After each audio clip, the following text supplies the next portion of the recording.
Beneath the streets of Rome lies a library. Not just any library, a vault. 53 miles of shelving. Documents dating back over 1,000 years.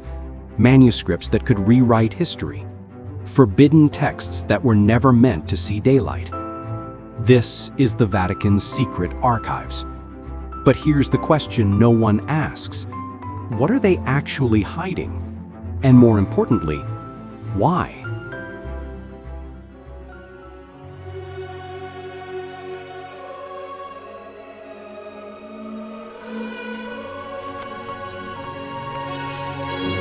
Welcome to Unseen World. For centuries, the Vatican's Secret Archives remained exactly that, secret. Locked away from scholars, historians, even most clergy. In 2019, they rebranded it the Vatican Apostolic Archives, a PR move to sound less sinister. But the name change didn't open the doors. Only a handful of researchers are granted access each year. They must apply months in advance, specify exactly which documents they want to see. No browsing, no wandering through the stacks. You request a specific manuscript by name and catalog number. Which raises an obvious problem. How do you request a document if you don't know it exists? The archives contain approximately 35,000 volumes. Letters from Michelangelo, documents from Galileo's trial, a petition from English nobles asking the Pope to annul King Henry VIII's marriage to Anne, the event that would split the Church of England from Rome. But these are the documents they want you to know about. The real question is, what's in the other 99% of the collection? The manuscripts never digitized, the scrolls never catalogued, the letters marked "Do not open until," with dates centuries into the future. Some documents are sealed for 75 years after a pope's death, others indefinitely. Among the most controversial items rumored to be in the archives are the suppressed Gospels. Not the ones we know, Thomas, Judas, Mary Magdalene, but texts so dangerous the Church couldn't risk even acknowledging their existence. The Gospel of Truth, the Gospel of Philip, the Apocalypse of Peter. These weren't just alternative perspectives, they contained theological ideas that threatened the very foundation of Christian doctrine. Reincarnation, divine feminine, Jesus as teacher, not savior, salvation through knowledge, not faith. When the Council of Nicaea met in 325 AD to decide which books made it into the Bible, they didn't just choose, they eliminated. And where did those eliminated texts go? Some were burned, others archived. In 1614, the Catholic Church published a book, not a Bible, not a prayer manual, a combat manual, the Rituale Romanum, the official guidebook for exorcism. It's still in use today, updated as recently as 1999. And yes, the Vatican still performs exorcisms, not metaphorical spiritual cleansing, but actual documented cases of demonic possession. They have a department for it, the International Association of Exorcists, officially recognized by the Vatican in 2014. But here's where it gets strange. The Church keeps detailed records of every exorcism, case files, witness testimonies, medical reports, psychological evaluations, documentation spanning centuries, and none of it is public. In 1917, 3 shepherd children in Portugal claimed the Virgin Mary appeared to them 6 times. She allegedly revealed 3 secrets. The first 2 were released: prophecies of World War II and the rise of Soviet Russia. The third secret? Sealed in an envelope, locked in the Vatican archives. In 2000, The church finally released what they claimed was the third secret: a vision of a bishop in white being killed by soldiers. They said it predicted the assassination attempt on Pope John Paul II in 1981. But many believe that wasn't the real secret. Cardinal Ratzinger, later Pope Benedict XVI, once said the full truth of Fatima had not been revealed. Other Vatican insiders claimed the real third secret involved apostasy within the church, a crisis of faith, priests losing their way, the smoke of Satan entering the sanctuary, or something else entirely. Something they still can't bring themselves to speak aloud. Here's something most people don't know. The Vatican employed an official devil's advocate until 1983, the promotor fide. His job? To argue against sainthood, to find evidence of sin, fraud, or demonic deception in miracle claims. Why? Because the church knew that not all supernatural events came from God. Some came from the other side. This wasn't paranoia. This was protocol. The church has always acknowledged the existence of demonic forces, not as metaphor, as reality. And they documented every encounter.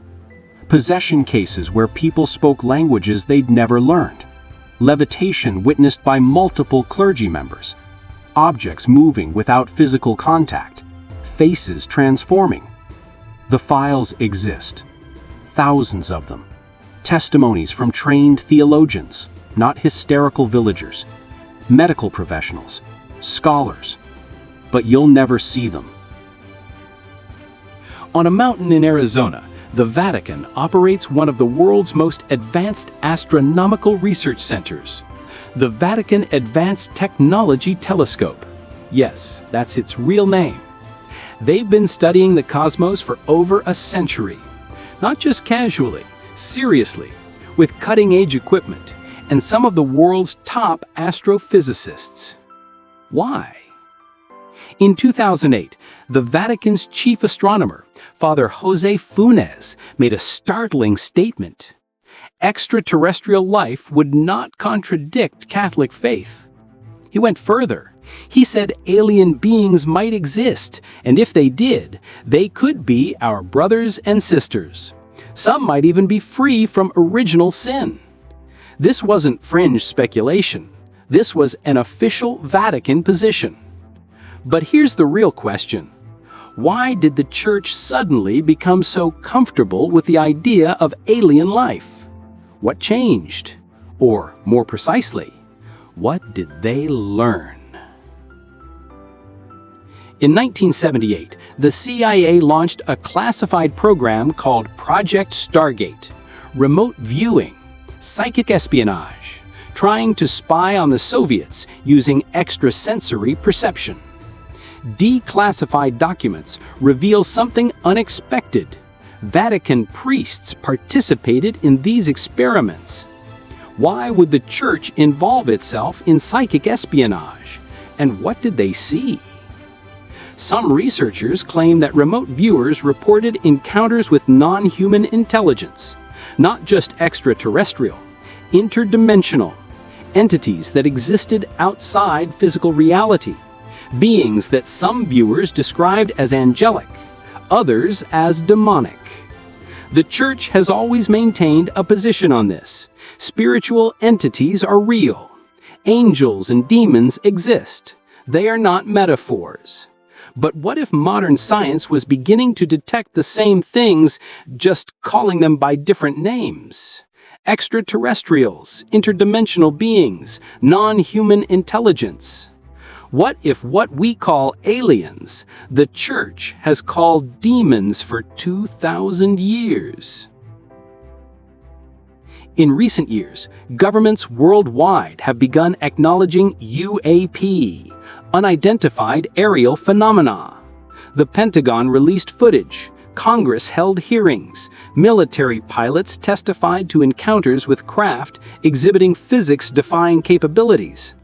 And through it all, the Vatican remained conspicuously silent. No statements, no press conferences, no theological guidance on what this might mean for Christianity. But behind closed doors, something was happening. In 2009, the Vatican held a closed conference on astrobiology. They brought together astronomers, theologians, and philosophers to discuss one question: how would the discovery of alien life impact religious belief? The conclusions of that conference were never fully published. Some attendees later claimed the Church wasn't preparing for disclosure. They were preparing for a reckoning, a moment when humanity would have to confront a truth the Vatican had known or suspected for centuries: that we are not alone. We never were. So, what connects all this? Ancient suppressed texts, demonic possession files, astronomical research, extraterrestrial theology. At first glance, they seem unrelated, but look closer. Every single one deals with the same underlying question: what exists beyond the visible world? The ancient suppressed Gospels spoke of hidden dimensions of reality, knowledge accessible only to the initiated, spiritual realms beyond the physical. Exorcism files document encounters with non-physical entities, beings that can influence matter, speak through humans, exhibit intelligence and intent. The Vatican's astronomical research seeks to understand what's out there. Not just planets and stars, but life, consciousness, intelligence beyond Earth. And all of it is kept behind locked doors. Perhaps the Vatican's greatest secret isn't a single document. It's a worldview.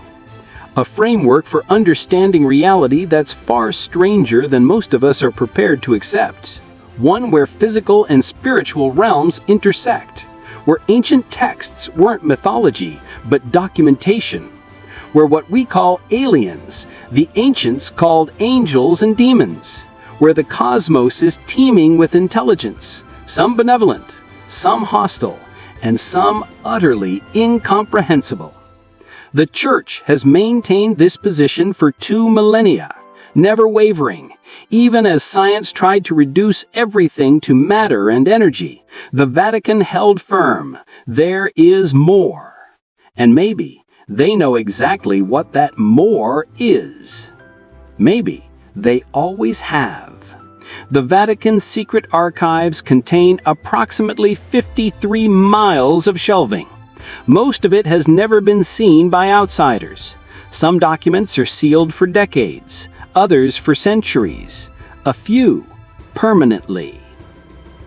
We may never know the full truth of what's hidden there, but one thing is certain: the Church doesn't seal away things that don't matter. They lock away the things that change everything. What do you think is really down there? A lost gospel that rewrites Christianity? Proof of demonic entities? Evidence of extraterrestrial contact throughout history? Or something even stranger, something we don't have the language to describe? Tell us your theory, because the truth might be closer than you think.